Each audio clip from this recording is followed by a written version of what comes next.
कुंडली कैसे पढ़ें इस कोर्स में आपका स्वागत है। देखिए हम जो है आने वाली सीरीज में आपको कुंडली कैसे पढ़ी जाती है उनके बारे में डिस्कस करेंगे। मैं चाहूँगा कि आप सभी वीडियो को ध्यान से देखें और इस कोर्स का फ़ायदा उठाएं।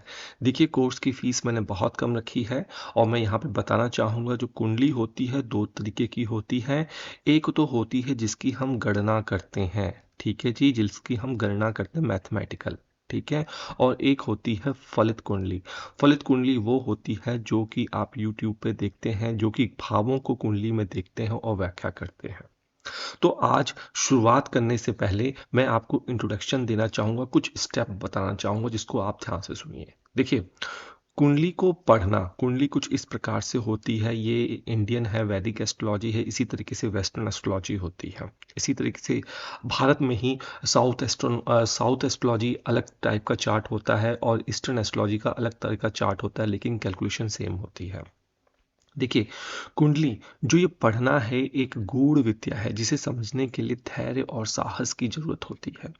यदि आप भी ज्योतिष में रुचि रखते हैं और अपनी या किसी और की कुंडली समझना चाहते हैं तो इन आने वाली वीडियो में मैं आपको फलित ज्योतिष से बताना शुरू करूंगा ताकि आपको विषय जो है वो थोड़ा सा इंटरेस्टिंग लगे और इसको आप समझें कि ये आपकी बॉडी का, आपके शरीर का एक अंश है और जिसको आप क्यूरियोसिटी के साथ समझें। ठीक है, कोई भी टफ नहीं है, धीरे धीरे हम आगे बढ़ेंगे, धीरे धीरे हम इसको सीखेंगे।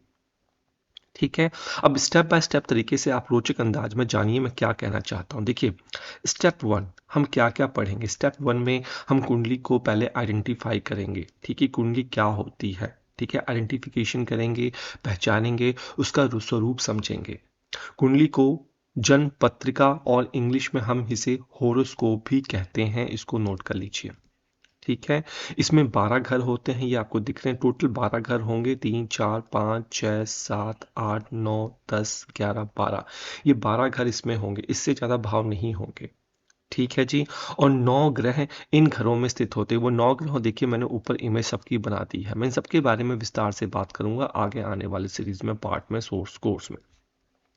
ठीक है जी, तो ये 12 यहाँ पे राशियां होती हैं। इन 12 घरों के मालिक 9 ग्रह जो हैं वो डेडिकेटेड किए गए हैं। तो 12 भाव आपको दिख गए, जीवन के विभिन्न पहलुओं को दर्शाते हैं। 9 प्लैनेट्स जो होते हैं ये हमारे स्वभाव, जीवन की घटनाओं और किस्मत को प्रभावित करते हैं। ठीक है, ये आपको जो ऊपर मैंने इमेज बना के दी है, ये 12 राशियां हैं जो कि बताती हैं कि आपकी कौन से लग्न में कौन सी मून साइन आपका जन्म हुआ है। ठीक है, इसको समझ में आ गई। आइए स्टेप टू में हम क्या बात करेंगे। देखिए कुंडली में लग्न जो कि इस पहले घर का जो मालिक होता है उसे हम लग्न करते हैं। ठीक है, न्यूक्लियस जिसे कहते हैं। ठीक है, जैसे जोंक होती है ना, उसका एक न्यूक्लियस होता है, वैसे ही हमारी कुंडली का ये न्यूक्लियस है। तो कुंडली में लग्न, इस पूरे वाले घर को हम लग्न कहते हैं। ठीक है, और इस घर के मालिक को हम लग्नेश कहते हैं। ठीक है, तो हम लग्न को पहचानेंगे। ठीक है, और लग्नेश जिसे हम असेंडेंट भी कहते हैं, ठीक है, उसको पहचानने की कोशिश करेंगे। फिर से बता रहा हूं, जो लग्न का लग्नेश होता है महत्वपूर्ण बिंदु है, ये व्यक्ति की मूल प्रकृति, शरीर की संरचना और जीवन में आने वाली बड़ी घटनाओं को दर्शाता है।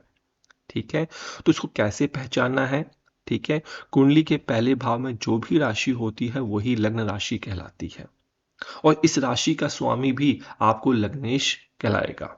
ठीक है, ये हम आगे बात करेंगे, सिर्फ मैं आपको समझा रहा हूं। ठीक है, आइए अब मैं स्टेप थ्री की बात करता हूँ। स्टेप थ्री में हम क्या सीखेंगे। देखिए ग्रहों की, जो आपने 9 प्लैनेट्स 9 ग्रह देखे हैं उनकी हम स्थिति देखेंगे, स्टेटस देखेंगे, कैसे स्टेटस में हैं, वीक हैं, कमजोर हैं, मृत हैं, वृद्ध हैं, और इनकी आईज को समझेंगे, इनकी दृष्टि कितनी होती है। ठीक है, हर एक ग्रह की एक दृष्टि होती है। और एक बात नोट कर लीजिए, सभी ग्रहों की 7वीं दृष्टि तो होती ही होती है, इसके अलावा और भी दृष्टियां होती हैं। ठीक है, क्योंकि ये जो ग्रह का स्टेटस है और ये जो दृष्टि है जीवन पे महत्वपूर्ण प्रभाव डालती है। तो हम पढ़ेंगे कि ग्रह जो है किस भाव में, इस कुंडली में किस भाव में ग्रह हैं, किस राशि में स्थित हैं, ग्रह आपसे कौन से संबंध बना रहे हैं, ग्रहों की दृष्टि किस भाव पर पड़ रही है, कौन उसको देख रहा है। ठीक है।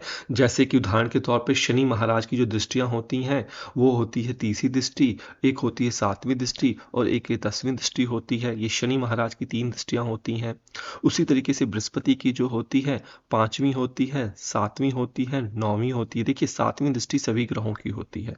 राहु केतु भी वही दृष्टियां देते हैं जो बृहस्पति देते हैं। मैं आगे आने वाली वीडियो में और कोर्स में ये आपको बताऊंगा, इसलिए कोर्स को लिया है, आपको फायदा जरूर होगा। इसको भी आप अपनी लाइफ का एक कैरियर बना सकते हैं। ठीक है। सिर्फ यही नहीं है कि इंजीनियरिंग सेक्टर में, मेडिकल सेक्टर में आप सफलता प्राप्त करते हैं। मेडिकल, इंजीनियरिंग, आईएएस ऑफिसर सभी जो है अल्टीमेटली एक एस्ट्रोलॉजर के पास जाते हैं। अगर आपको नक्शा पढ़ने आ गया तो आप किसी की कुंडली व्यक्त कर सकते हैं। मैं कर्म कांड वाली बात नहीं कर रहा, सिर्फ कुंडली की विश्लेषण, एक आर्किटेक्ट की बात कर रहा हूँ। तो इस कोर्स को ज्वाइन करके आप एक आर्किटेक्ट बनेंगे और एक आर्किटेक्ट के बारे में आपको पता उसकी कितनी वैल्यू होती है। ठीक है। चौथे पार्ट में हम क्या पढ़ेंगे? हम पढ़ेंगे दशा। ठीक है। देखिए दशा जो होता है पीरियड होता है, और हम पढ़ेंगे गोचर। गोचर का विश्लेषण भी हम करेंगे। ठीक है। तो ग्रहों की जो महादशा होती है, 9 ग्रह होते हैं, इनकी महादशा होती है, अंतरदशा होती है, प्रत्यंतर दशा होती है, सूक्ष्म दशा होती है। ठीक है। तो ये सभी हम पढ़ेंगे।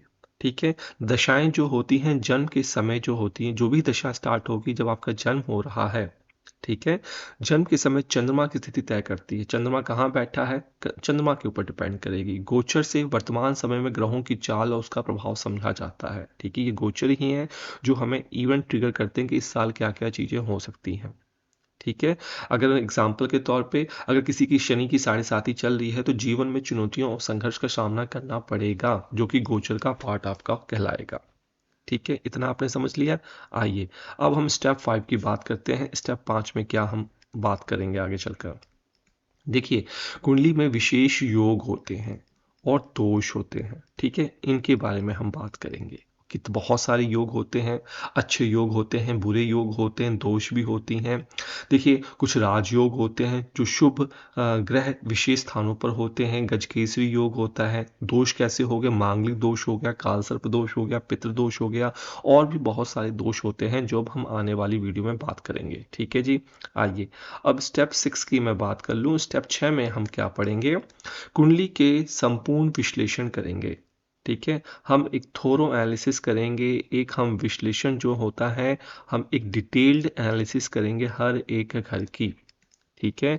अब आपको कुंडली को की सभी मुख्य बातें जो हैं वो 5 स्टेप में पता लग जाएंगी। ठीक है। उसके बाद इन बातों को ध्यान में रखते हुए हम संपूर्ण आकलन करेंगे, जैसे लग्न और लग्नेश का प्रभाव देखेंगे, ग्रहों की स्थिति और उनका दृष्टियां देखेंगे, असर देखेंगे, दशा और गोचर के प्रभाव को जानेंगे, योग और दोषों को विश्लेषण करेंगे। ठीक है। और मैं एक बार बता दूं, प्रैक्टिस नहीं करेंगे तो कोई फायदा नहीं होगा। तो प्रैक्टिस आपको करने की आवश्यकता है। किसी भी कुंडली को समझने के लिए बार बार अभ्यास करें और पुराने ज्योतिष ग्रंथों का आप अध्ययन करें, आपके लिए सोने पे सुहागा रहेगा। ठीक है। ये 6 स्टेप्स आपको समझ में आ गए। देखिए अब फाइनली मैं यही कहना चाहूंगा, जो कुंडली पढ़ना, जो ये पूरा का पूरा आप कुंडली पढ़ेंगे ना, ये एक रोचक विद्या है। अगर आप ध्यान पूर्वक लग्न को पढ़ लें, भाव को पढ़ लें, दशा को पढ़ लें, गोचर को पढ़ लें, ये जो 6 स्टेप बताए हैं, इन्हीं 6 स्टेप को पढ़ लें। ये 6 स्टेप देखने में छोटे लगते हैं, लेकिन हर एक स्टेप अपने आप में 4-4 बुक लिखवा सकता है, 4-4 पुस्तकें लिखवा सकता है। ठीक है।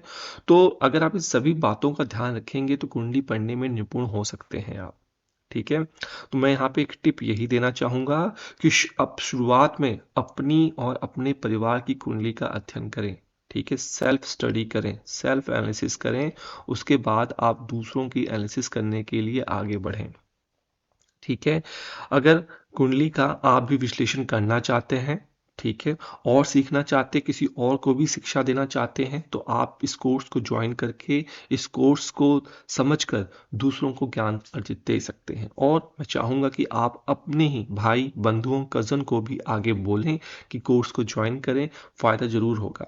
ठीक है। देखिए मैं किसी को एक महान ज्योतिष नहीं बना सकता, मैं सिर्फ आपको पढ़ा सकता हूँ। ठीक है। अगर आपने मेरी पढ़ाई को शिद्दत के साथ पढ़ लिया, समझ लिया, मैं कॉम्प्लिकेटेड नहीं करूँगा कोई चीज़ को, बहुत सिंपल आसान तरीकों में समझाऊंगा। मैं चाहूँगा कि आप पहली क्लास के बच्चे हैं और मुझे ये मत कहिएगा कि मुझे कुंडली पढ़ने आती है, मुझे ये चीज़ पढ़ने आता है। धीरे धीरे जिसको आता है अच्छी बात है, आपका भी ब्रशअप होगा। ठीक है जी। तो इस बात का आपको ध्यान रखना है। कुंडली की स्टेप 1 से मैं स्टार्ट करने वाला हूँ, तो यहाँ पे मुझे इजाज़त दीजिए। अगले पार्ट के लिए आप तैयार रहिए, सज रहिए, जल्द ही मिलते हैं। नमस्कार, श्री राधे।